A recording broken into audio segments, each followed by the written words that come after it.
Pathian tu thiang hlim longai thang u tir ko te thil ti bung li chang som pahni midang tu ma hne na chandam na a om lo van hnuaya mi hring sak zingan min chandam tur ming dang reng reng a om lo atia tir ko te thil ti bung som le paruk chang som thum pakhat bung som paruk chang som thum pakhat tin an ni chuan lalpai suaring la chandam in I omang nang lei chung tenen an tia chang som thum hi kan chiar le lokanga tin an ni chu a khuai chuaka pu te u chan dama om turin enge kati tu atia chan dama om turin enge kati tu atia lalpan atu thiang hlim mal min som sakro se amen trong trayang lalpa du tak leile van lalpa chan dam na thu buang chuak turin tu na hian imi ten chan dam na om zia an lo kriat thei na turin chan dam na thu buang chuak turin kanin buat sai ani nangin thu cha puan chuat te mal min som sakla akim lowakan soi hi kim chang zo kin ngai thatu te hne nei kharau thiang hlimin khriat fia ti rang che chung chulali suwa mingin kan di la che amen chan dam na thu hi pathian thu a hian apoimo ber ti ila kan soi sual lowang Genesis atanga thupuan thleng hian thil pathumin a khai khom theya sual chandam na sual chandam na chandam te fam kim na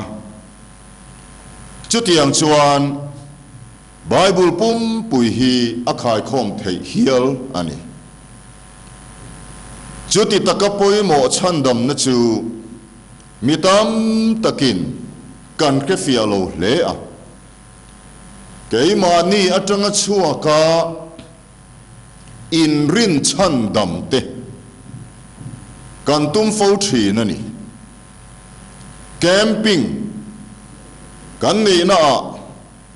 rong bol tu camping a te rong bol tu te ka zo thi na chandam na thu hi khefia lo khefia tu rakarin ma se khefia lo antamem ema pathiani na Isua Krista a chandam na min lo buat sai sak chumi khriat fia na atranga rin na ama rin chu pathiani na chandam na kan telmia lova alo buat sai khriat fia na ani ti hi kan ke fia lo fo ani keima ni thil ti ve chete tal tel lo chuan chandam ni in ring lo hi kan tam em mani apoi thin khop mai unau teu chandam na thu soi turin chandam ngai kan ni zia khiat fia phot angaya chuwangin sual thu toy te in han soi masa ila rom bung khat atanga bunga chang som le pakhat theng hian thil sual ti sual asoya Bible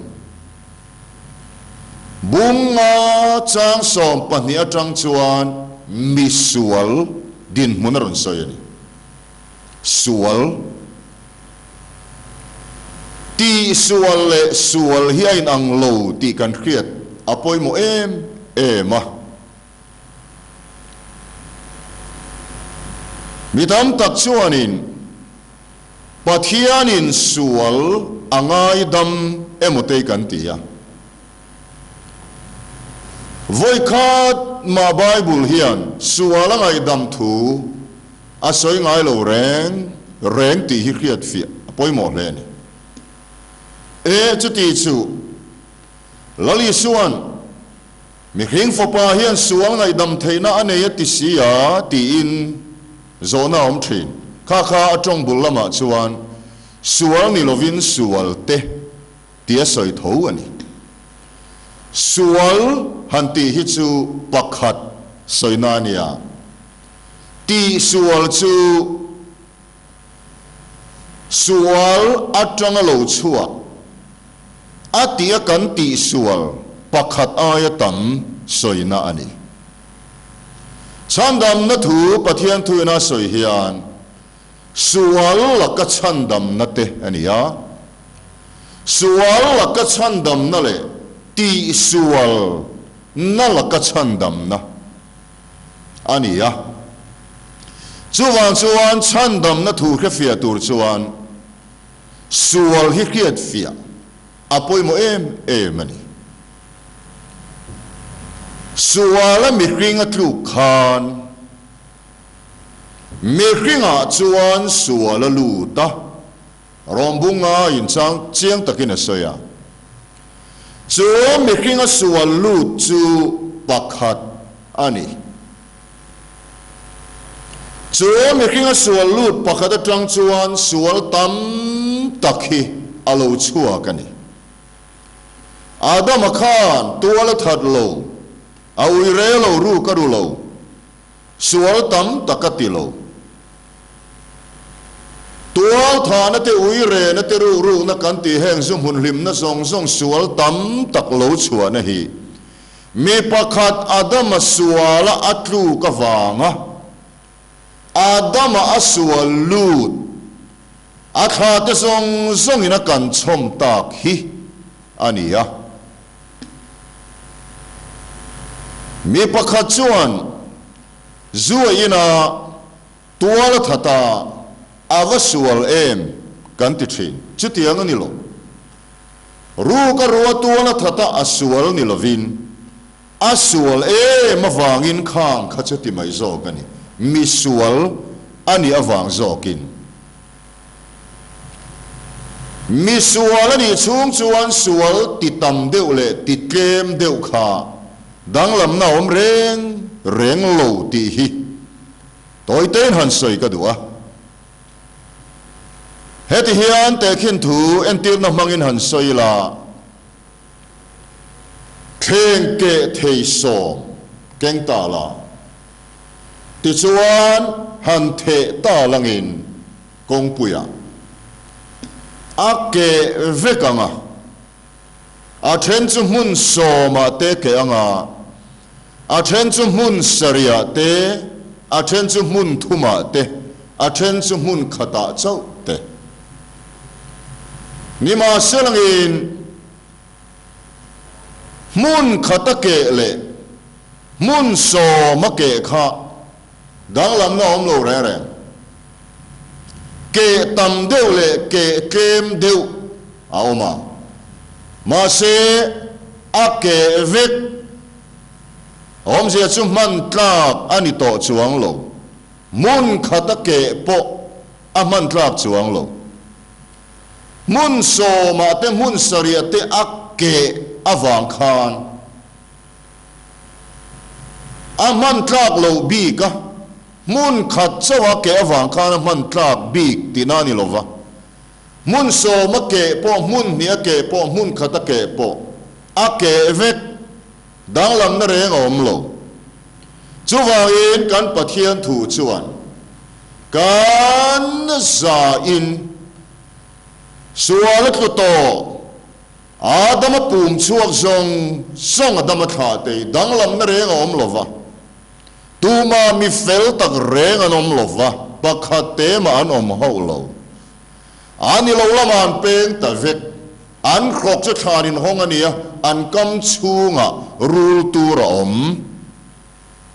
chiam takin rombung thum in asoyani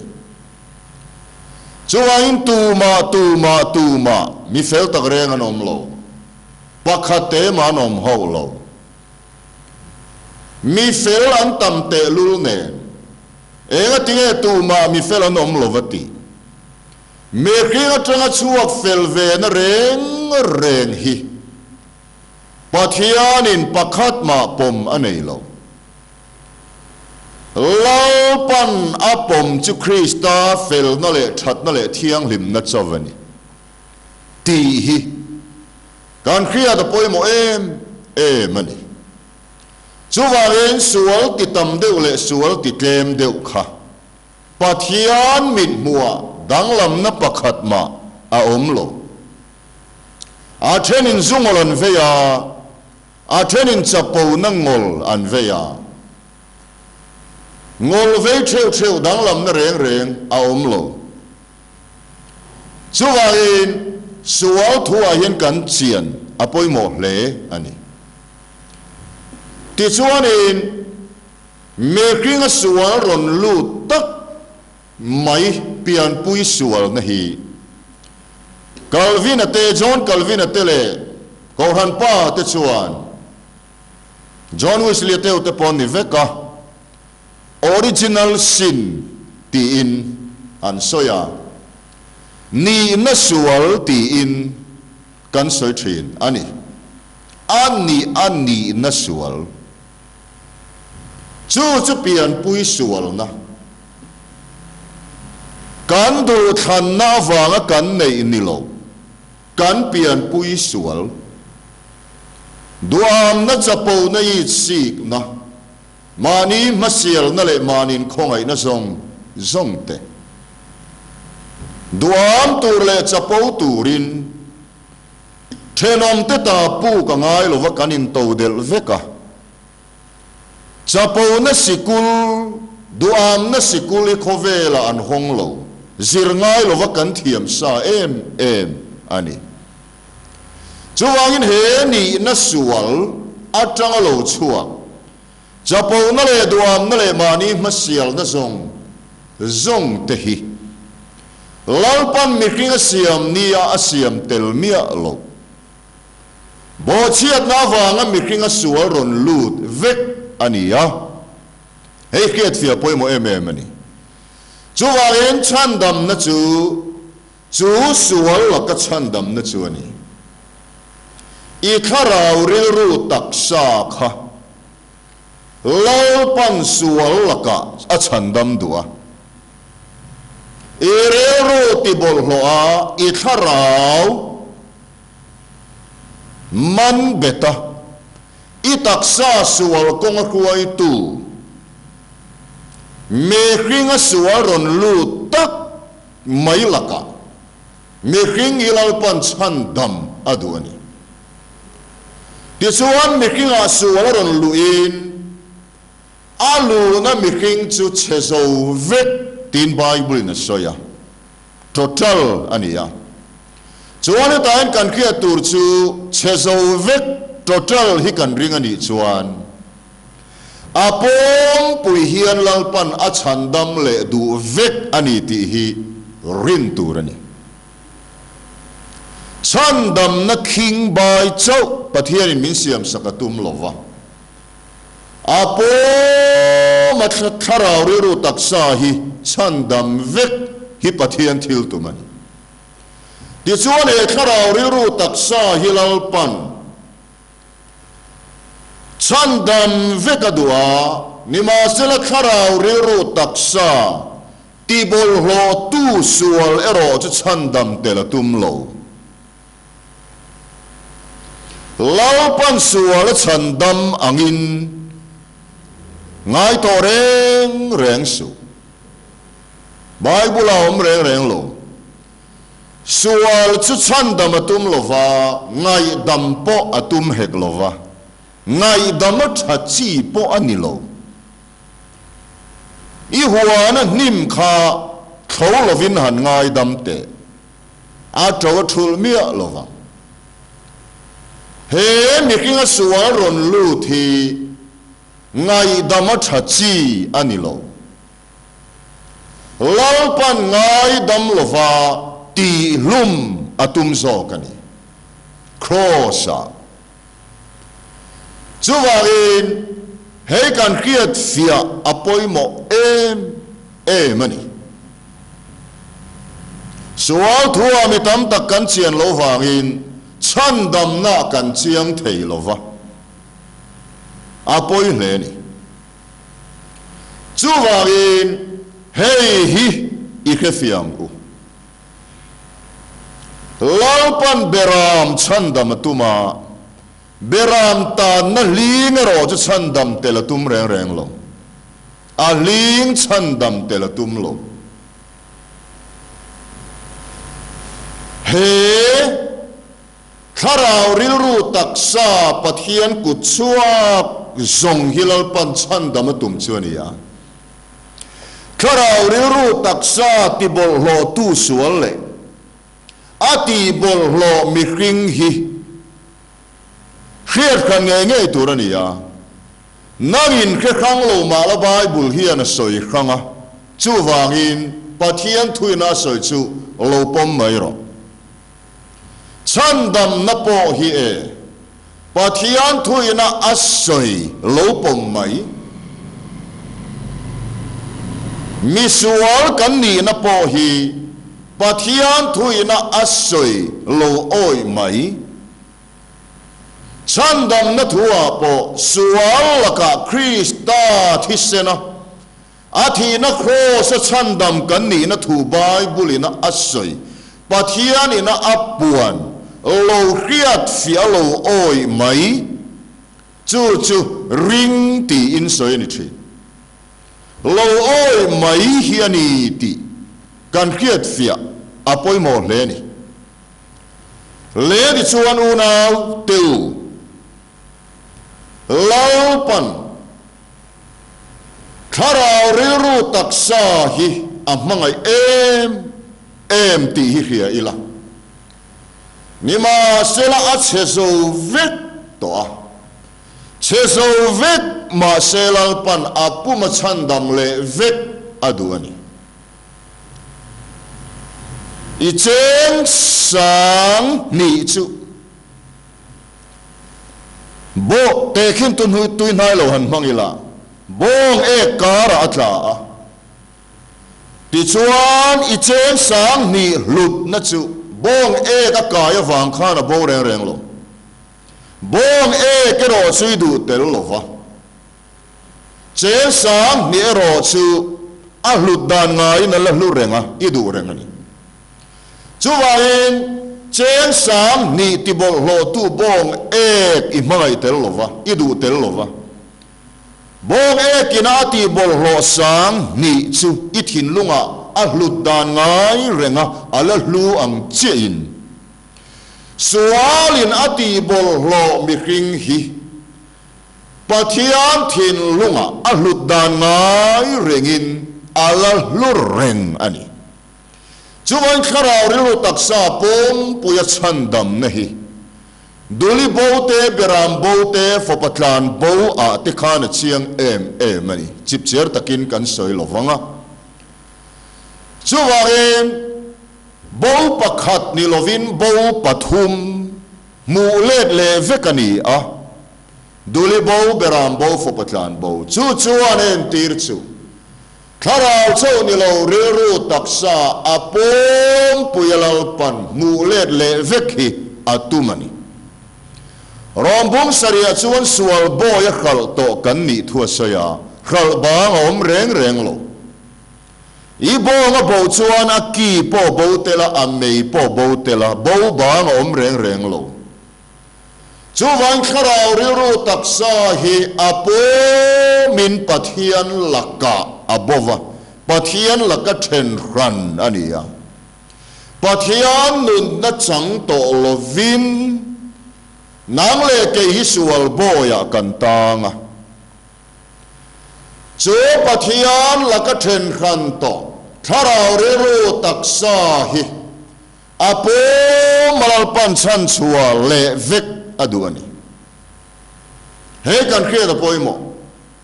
kan rama hian poi em chu kharau chan dam na chau himi tam takin kan tui puya ti tel lo khongai na lai chi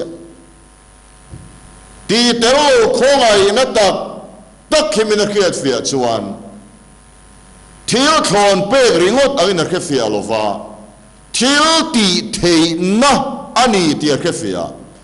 chu pathian khongai na thil ti thei na chuan tharau chau ni lovin reru taksa apom puin a chan chuak vek theya sual ain khongai na chak zo ka thi na in nun na chak zo ka ni ti khia fia thi ti kan soi te lok duani leonau du tak teu he kharau riru taksa hi apom ma chan chua chan dam ani theina turata na pathian ina arua man na chu enge ni le thothong loi kum sang likal ta khan kelte beram te bong te manga in tho yani a chuta chuan chatuan tan palung oi theilo ti kan khria chatuan tan palung oi na turin lalpan kele bong te beram te aya afo patak sa min peta a ti chuan pathian chu mi hringa aron changa sual nei mia lo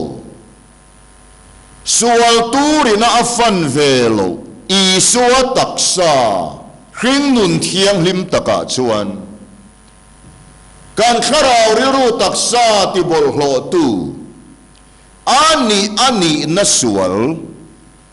ke ni na kan me thei reng lo chu i suwa taksa lalpana ngatani hetain kan khet fia tur chu min sim sak ti hi bible trong kamani lova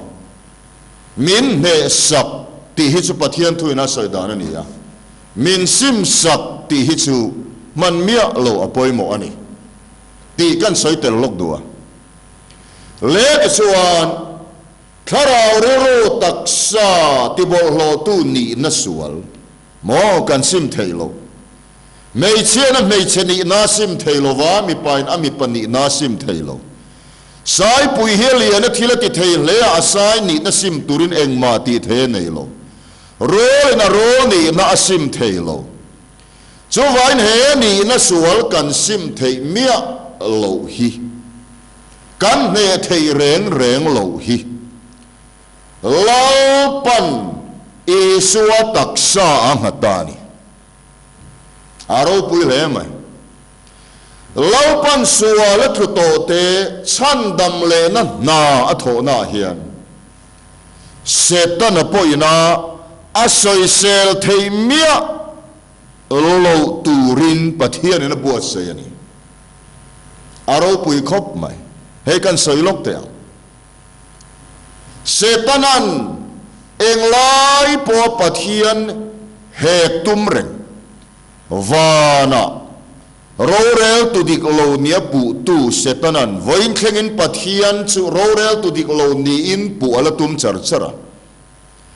chutia englai po pathian hek tumreng setana point asoi sel thei mia lo turin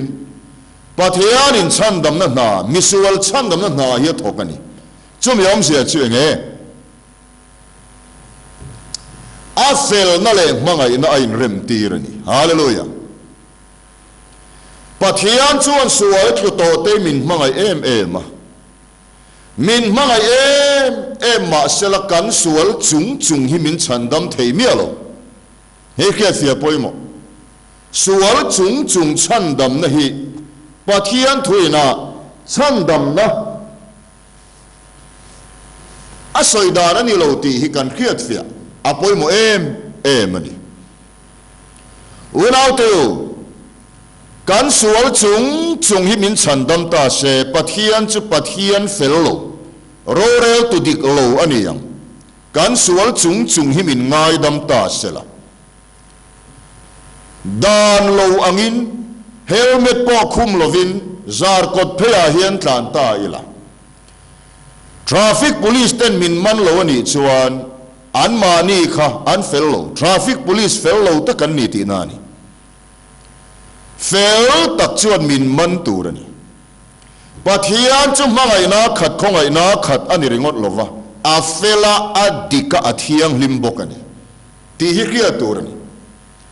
a mangai na tangin min chan dam adua ma se kan sual chung min chan dam thei si lo adik na le athiang lim na atangin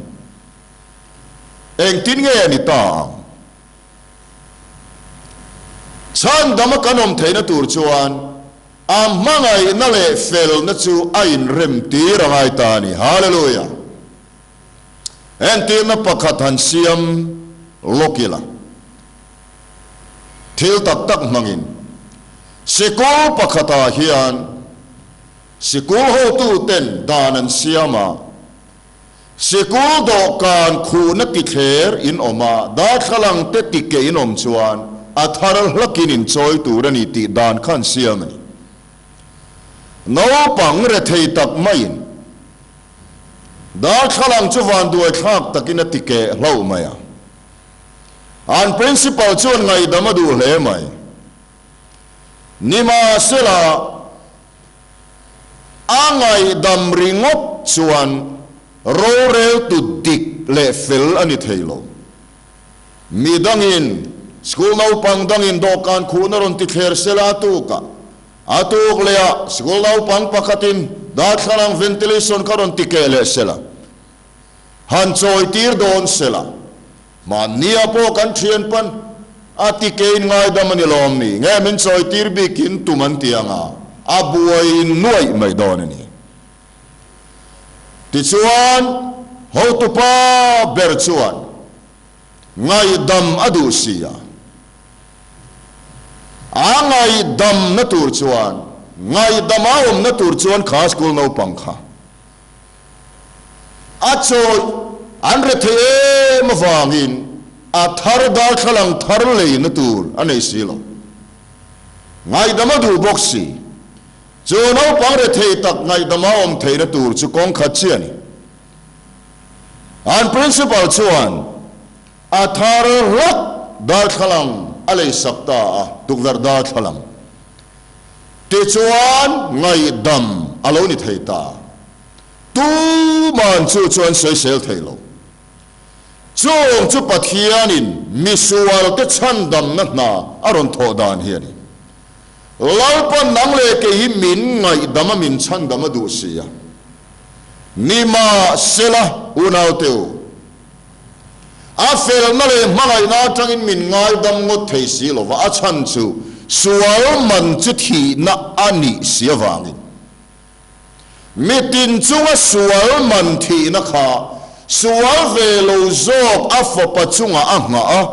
mi sual thi aya mi sual lo a sual lo zo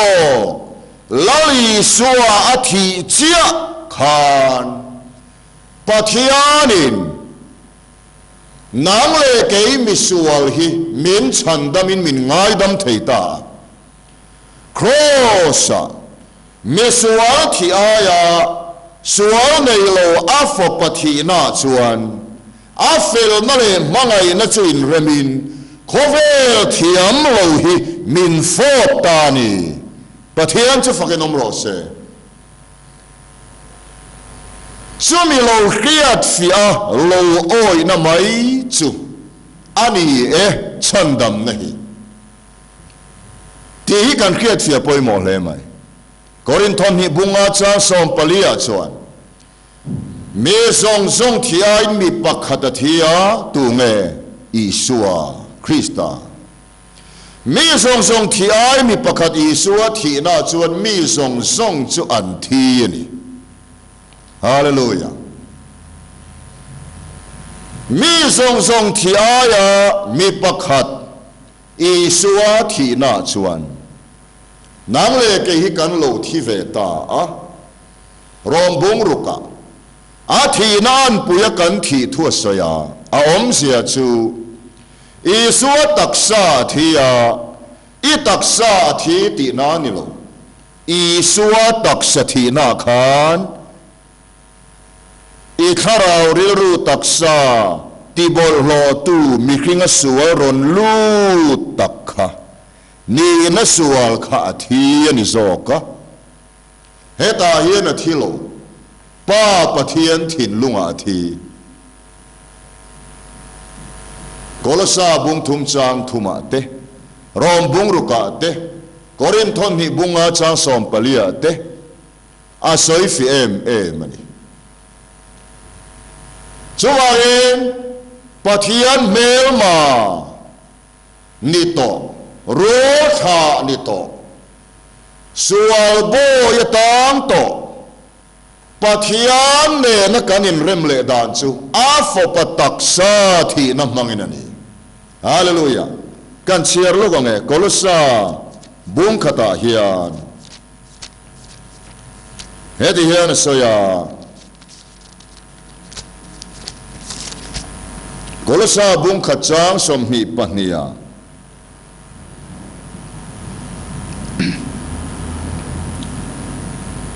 ama chuan thiang lim tak le mel hem lo le soi sel bova adin ter na tur chavin athi na in ati satak sa a chuana ma nen ain rem tir ta chevani hallelujah sual ve lo zo kachunga Isua nang le ke sual na angata krosa khen beni a jo sual ne lo taksa thi na chia chuan pathian nen in lo in rem le ta ni ati hallelujah jo chu khongai na ni chu ora tu pathian po ngai sak lo thiam chan tir tu ring zo karin na chu ama fel na ruatani ti in rom bung lin min kila na po thok lo amak le mai chu ai la mak chu pathian po ngai sak lo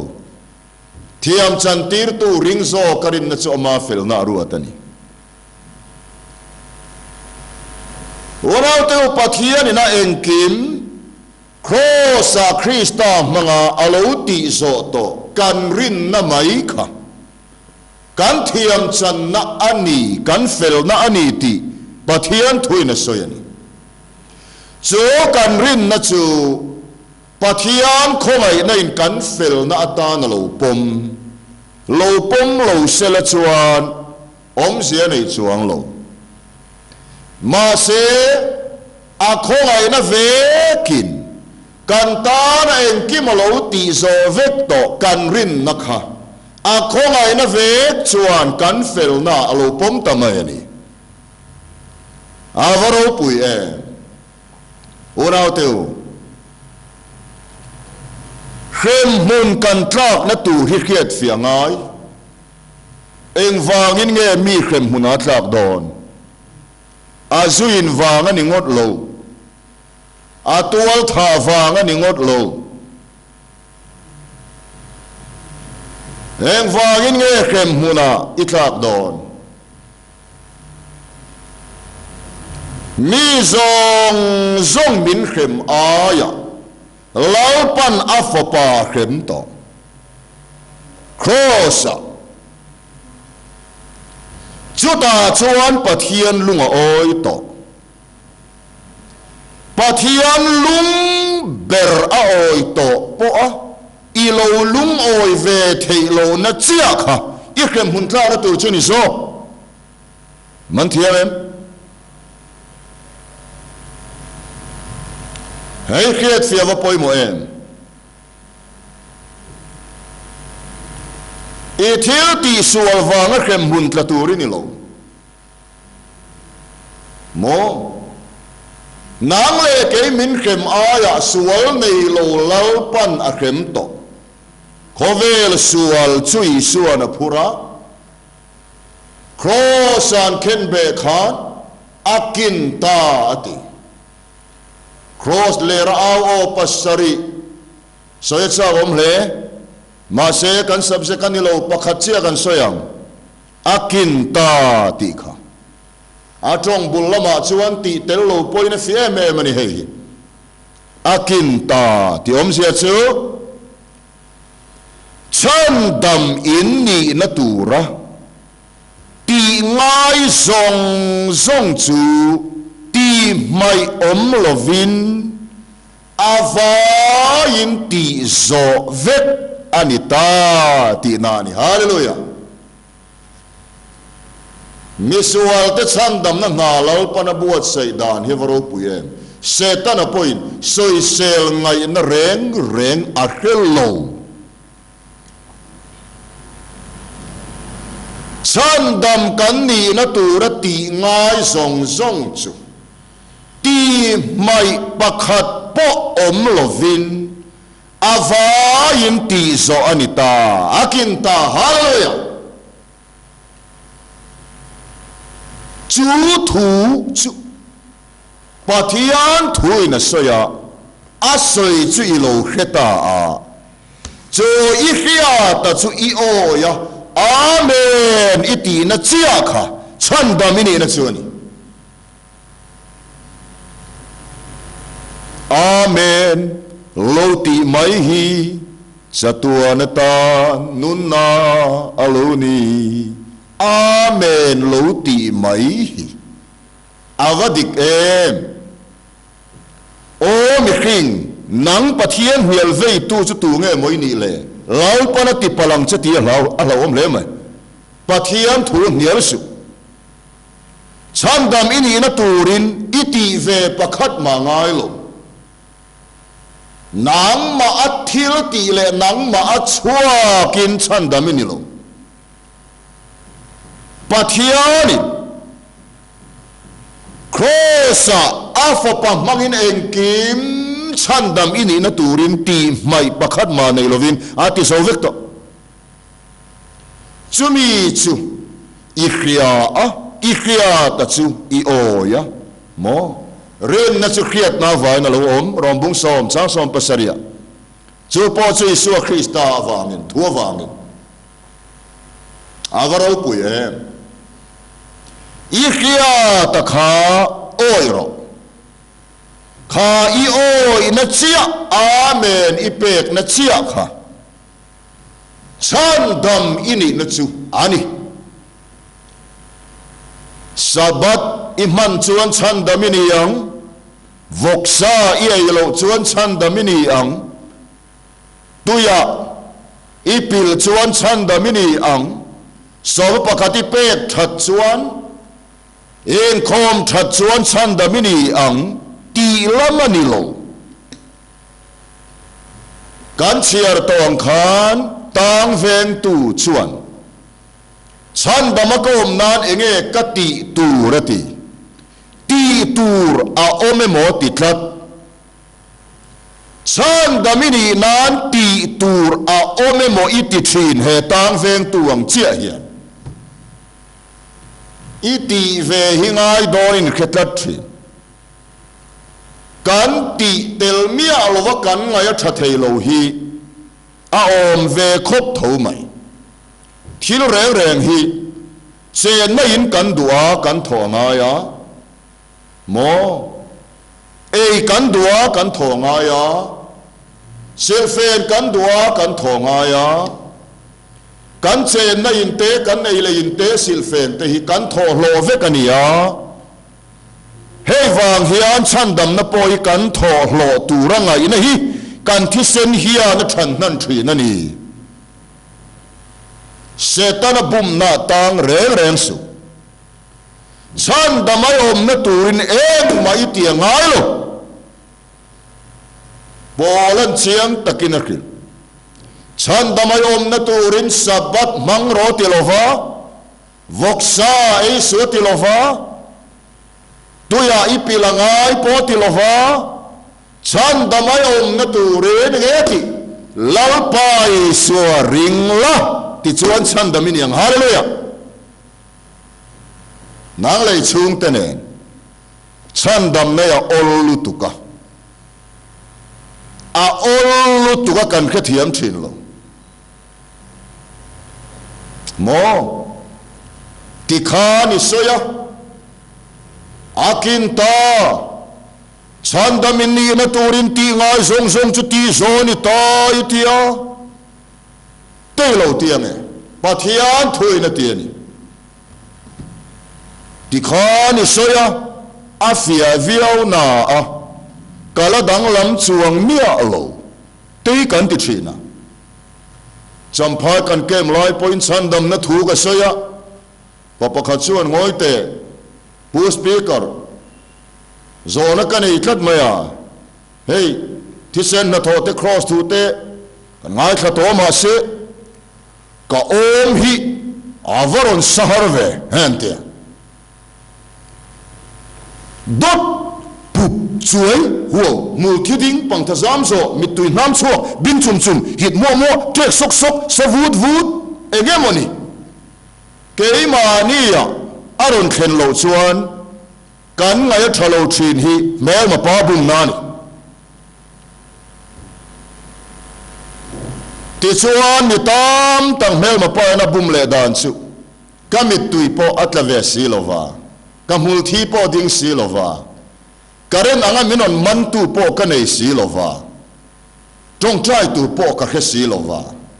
testimony soidan tu po ka khe si lova he ti te chuan chan dam kani thei ngot don em ni hei mel ma pa bum na ni chan dam na kan chan hian mo chan dam nei a chan ania a chan dan churin nai na nia pathian thuina asoi rin mai khania iti ngai lo vinen kim ka ti fe vek to krista ti pathian thuina soi oi na rin na khania rin na chan ania kan chan da ni ro ai nang reng lo ti khet fia tur ani entinan mi so man oma chen sing khat theu sim ta la an lom dan a in chen mi alowang a then chuan lom lu tukanga an trap hialang a then chuan trap lem lovang a then chuan zuang hialang a then chu an zuang lem lovang a trap lo po a zuang lo po chen sing khat ve kan chang vek si kha a tho da nei nang lo chuwan mi ten trapa soi tur ten khia trong trai tur ten khia nam soi tur poi khelo trong trai tur poi khelo i travelo maya wang khan chan dam kani velo ani anga tin in ring hel to re suang che hey hiani chan dam na chu chatua na nun na chu nang pathian tak chau le itir isu Krista khiathi hallelujah piang tharalo te chunga po tharau chom vekatuna hian me zong chunga lalpan tharau le to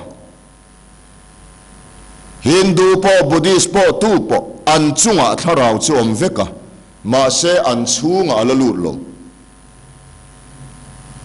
ita na lalpan crossa Krista mga engkim ati felvet to kha oi la ring la ithin lungin ring la ika in tan la e chunga om tharau kha i chunga aron lut mal cho tak chu chatua na nun na ti in Bible chuan soi pian tharnia kan don tharau thiang himalo luta kan tharawa tharau nge chuan keimani tharau nen rombung re chang som paruka in kopin pathian fa te kan ni ti min khia tira aba kapa tin kan lo au chuak ta avaro pui em kapa kan lo ti thei ta kan soilok teang anu za thlang renga ma se dik boxia kanu pui hian amanu le pa te hi kapa kanu kati ve hi du deva in ti pa tak le mizo dan in ti khetaka kati dong lo han ti tra chu ka du khop mai ma se nu pui te lom na ni chuan katia nu pa chu pum khatan ni ti ve bok khom le katia kanu pui pa te chu kapa chu ka ti ve a kapa ang po chuan ka ngai tho mai ani lo na pom big chuang lo ma se kan soi du chu kanu pui na ama pa dik tak kapa ati dan le kein kapa kati dan khai nang lo kanu pui na apa dik tak kapa ati chuan ani na zong zong ina chung ri la tangin kapa ati kei chuan helai khok bor tang deu chau hian adik tak soi chuan ani tlatan mo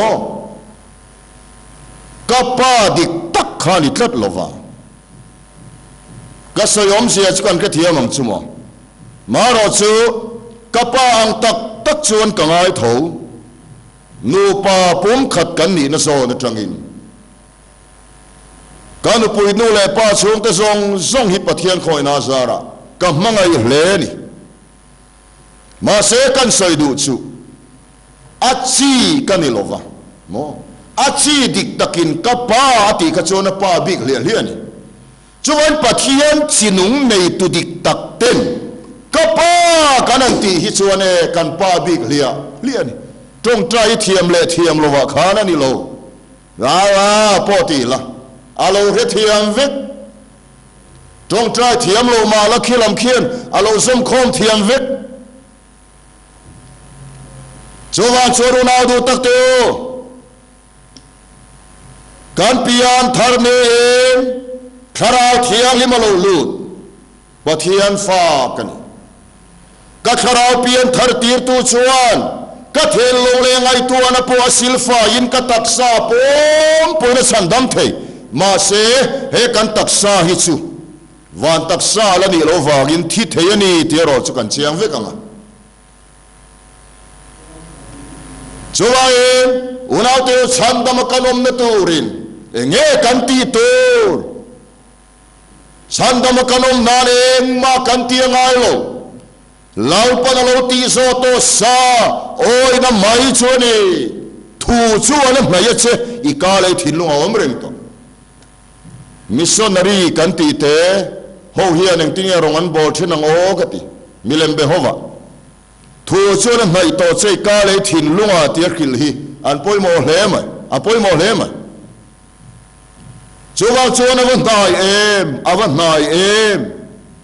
a nai lu tu ki kan mu thiam thin lo imit ke mu thelo na chan chu a om nai lu tu ka chu wang chu ni a nai lu tu ki kan mu thiam thin lo miro poi wasmania chuan van ram mai zia chu in chi khat mun som li le paruka phel si dang vel ani ati chu ai po chuan nai zo kin ka khia kei ma ai po la nai zo kin ka khia van ram chu khoya nge om tin an zo ta in ko chu ati khita so tan ti huna oi su van ram pathian ram chin chu omani hallelujah thin lungai su ai rin kai tan chia hian Karao thiam him chu nang ma lo lu ta pathian fai lo ni ya ti chuan chandam lo ni chandam ni nan eng ma ti tu lo chandam ini to nu ai ro chuan chandam tu du da na nung tu thil tha ti ta na siama om kan ni a chandam tu du da na kan tak sai ra na nung to tu kan ni ti ro chu kan riat tel apoi mo em thungani Leonau tu ato beratan chuan kan chandam nei ahimani kan chandam nei ahimani van rama min khuai khleng don ka khia lali suan ka kutata hi tu man min chu to don lo akut pharu pui chunga kan himani hallelujah hey khiat fia va poi mo em man to takathiri le reng chu nang man abovi la vaida thachin hey po hiam manatova abo ka la wata hian ka da thani lalpan afopa thisen manga min le hian min le tu hian ke ni an kan bo lau zoka krista kan nun na ya thuk ruani hallelujah heti hian te khin thuan soile lokila entirna hey nang ma iloni ta a hey isua lo ni ta lalpan isua minda adam bo chetu atangin adam pani na krista a lalpan ti hian minda ti chuan cho thon khat korin bung khat chang som thuma soya nang ne ro chu ama zara ama ti ka pathian zara krista isua churin omani isua a min om tirani mo isua a lalpan om tir che krista a ti chuan he bible hi londona ka thon ta he bible khen na apianga hian hey hi khen don he bible hi londona khen si in hey hi Calcutta Mumbai Delhi om dai thailo bible om na pianga hey hi om ba bible khen na pianga hey khen hallelujah krista a chuan nang le ke hilal pan min om tirta kan chan dam na hi a himani ti hi ato berata chuan kan khiat apoi mo em ani ti chuan kan ti telova a khongai na krista manga min chan dam tu pathian du dan nung to turin he kan taksa kan nun pum pui hi ilanang chan dam na chulal pata ani abumin tum saktu chuan atop min khuai khleng don lalpana thu mal som ro se amen